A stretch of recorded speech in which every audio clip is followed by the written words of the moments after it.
Dernièrement, j'ai reçu un courriel me demandant ce que j'apportais avec moi en cyclo-camping. Eh bien, ce qu'il faut savoir en plein air, c'est que ça demande toujours une certaine préparation avant de quitter et une évaluation aussi du terrain avec lequel on va parcourir. Quand je dis une évaluation, je parle de voir si vous avez des points de ravitaillement le long de votre route. Nécessairement, si vous avez beaucoup de points de ravitaillement, il n'est pas nécessaire de transporter beaucoup de nourriture avec vous. Aussi, ça dépend aussi de la discipline que vous allez pratiquer. La personne qui va aller en randonnée, en montagne, et bien nécessairement devra être autonome, donc apporter beaucoup plus de nourriture et des points comme le volume, le poids, les protéines, les glucides, etc.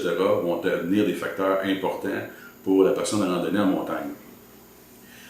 Pour celui qui est en cyclotourisme, mais nécessairement, s'il se promène de ville en ville, il va transporter quelques barres de protéines ou des barres de chocolat avec lui et des fruits, et ça sera vraiment suffisant. Pour le cyclo-camping, eh bien, c'est un équilibre entre les deux qu'on doit retrouver. C'est pour ça que je vous dis que c'est important de connaître votre terrain. Premier conseil que je peux vous recommander, eh bien, c'est toujours transporter en cyclo-camping un minimum de 2 jours de nourriture. Pour toutes sortes de raisons, mes expériences m'ont amené à vous donner ce conseil-là. À titre d'exemple, voici la nourriture que j'apporte pour un voyage en cyclo-camping. Eh bien, mon premier repas, c'est toujours la même chose. Ça va être un repas qui va être frais, qui va être aussi lourd, naturellement. Comme dans ce cas ici, c'est des pitas au thon gratiné. Ça aurait pu être une grosse sandwich avec des légumes à l'intérieur. Oui, c'est peut-être lourd, mais c'est le premier repas qu'on va consommer. Nécessairement, il aura peu d'impact sur notre pédalage et sur le volume de notre sac. Alors, on se gâte un peu pour le premier repas. Ensuite, ça va arriver en soirée. Et bien là, en soirée, étant donné que c'est plus loin dans la journée, eh bien, je transporte quelque chose de léger et qui est déshydraté. Les pâtes qu'on retrouve dans les commerces sont excellentes. Dans mon cas, j'ai rajouté de la viande déshydratée avec. Petit truc, lorsque vous allez arriver au campement, la première chose que je fais, c'est de rajouter un peu d'eau, l'eau ambiante, et puis je laisse tempérer jusqu'à temps que les pâtes gonflent.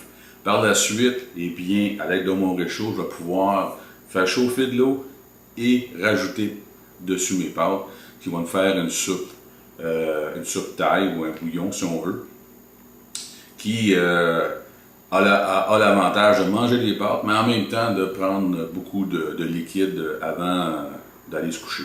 Alors c'est quelque chose qu'on aime bien.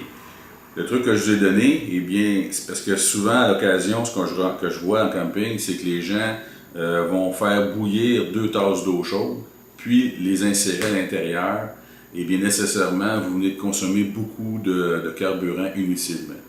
Juste les laisser gonfler, température ambiante. C'est sûr que si vous avez du soleil, vous les déposez au soleil. Le travail va se faire, ils vont se réchauffer, ils vont gonfler, puis vous venez terminer avec une demi-tasse d'eau chaude et le tour est joué. Ici, on peut remarquer que j'ai 2 repas. Alors, le sac va servir pour le premier. Je n'ai pas développé les 2 autres afin de ne pas contaminer la nourriture du premier. Alors, c'est pour cette raison-là que c'est enveloppé comme ça. Pour le déjeuner, donc le déjeuner matinal, eh bien, j'ai des céréales. Je pense que ça, c'est ce qu'on appelle en anglais un must. Eh bien, je les ai passés au robot. J'ai rajouté du lait en poudre, j'ai rajouté des fruits séchés, des noix, j'ai rajouté plusieurs crèmes de blé à l'intérieur. Eh bien, tout ce qui me reste à faire le matin, on peut les manger soit avec de l'eau chaude ou tout simplement avec de l'eau froide. Et puis, c'est un must. Nécessairement, pour avoir un minimum de volume, eh bien, on peut les passer plus longtemps au robot, ce qui va vous permettre d'obtenir une crème. C'est souvent recommandé pour ceux qui font de la randonnée, mais il faut aimer la texture, c'est à votre goût. Ici, eh bien, ça se trouve être de la tartinade aux graines de tournesol qu'on nous a offert dans un des magasins. Je transporte ça parce que à l'occasion, il peut arriver qu'on a accès à un petit dépanneur et puis on peut se procurer soit des bagels ou bien du pain. Alors, sur un petit feu le matin, ça peut être intéressant d'avoir une tartinade. J'ai aussi des muffins. Eh bien, d'autres préféreront le biscuit. Beaucoup plus léger, beaucoup plus mince au niveau du volume aussi. Nous, on préfère la version muffin, préparée à partir de lait protéiné, style bébé ou ceux qui prennent pour s'entraîner, les gens qui prennent des liquides pour s'entraîner. Alors, je l'ai tout fait avec du chocolat. C'est à vous de voir. J'ai plusieurs recettes sur Dépannez-vous à ce sujet-là. Mais on aime bien la version muffin, elle est plus polyvalente. Elle va nous servir aussi elle peut nous servir comme collation. Ça peut nous servir pour déjeuner le matin. C'est des encas. Alors, c'est bien intéressant comme produit. Des noix. Alors, comme collation, on a des noix. Pour les dîners, eh bien, on aime bien dîner, nous, dans des restaurants en cours de route, mais ça peut arriver qu'il n'y en a pas.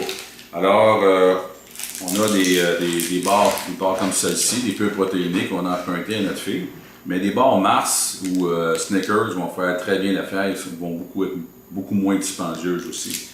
Ça tient bien la route.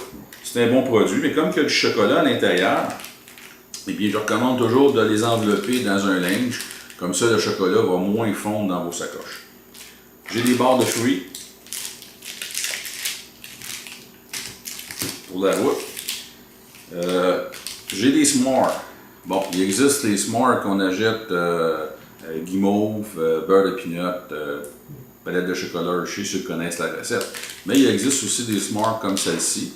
Je les aime bien parce que quand j'arrive au campement, une petite broche, on les fait chauffer sur le feu et ça nous donne le même résultat. Et toute la préparation est déjà là.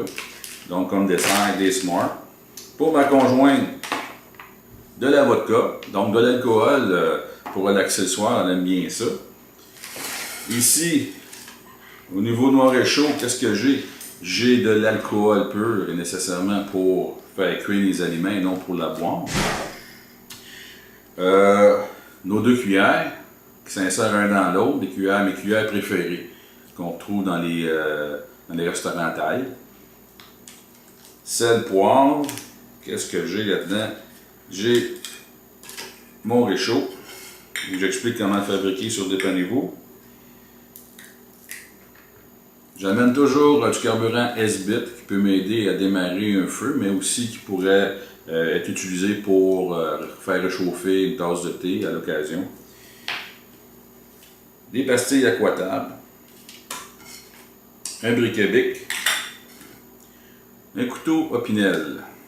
Léger et très efficace. On aime bien.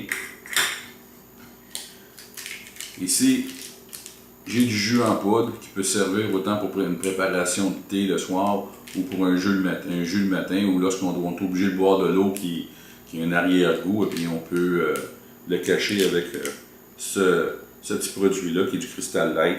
Excellent. Papier aluminium obligatoire, idéal pour faire cuire un poisson sur le feu, mais aussi qui va servir comme couvert sur ma bolle en titane. J'ai ici, juste un peu d'espace, un parvent, une bolle en titane. Et nécessairement, une bolle en titane, ça transmet quand même peu la chaleur, mais il y a quand même c'est quand même chaud pour le prendre. Alors j'ai un petit composant ici de caoutchouc qu'on utilise pour prendre la bolle. À 2, je préfère utiliser la bolle plutôt que les chaudrons, tout simplement parce que je me suis aperçu par la forme et aussi par la hauteur, au niveau de l'eau que j'ai besoin pour faire la nourriture, eh bien j'économise beaucoup sur le carburant et sur le temps aussi d'ébullition pour faire chauffer de l'eau. Alors la bolle en titane, pour moi, c'est encore en anglais un must. J'ai découvert ça il y a quelques années et puis je ne peux plus m'en passer. C'est vraiment très très efficace, beaucoup plus efficace que les tasses en titane à haute hauteur. Vous allez avoir un temps d'ébullition beaucoup plus long et une consommation beaucoup plus élevée que simplement cette bolle-là. Voilà pour les petits trucs que j'ai. Encore là, mon papier aluminium pour venir faire le couvert. C'est tout ce que j'avais à vous montrer pour aujourd'hui. Alors, bonne randonnée.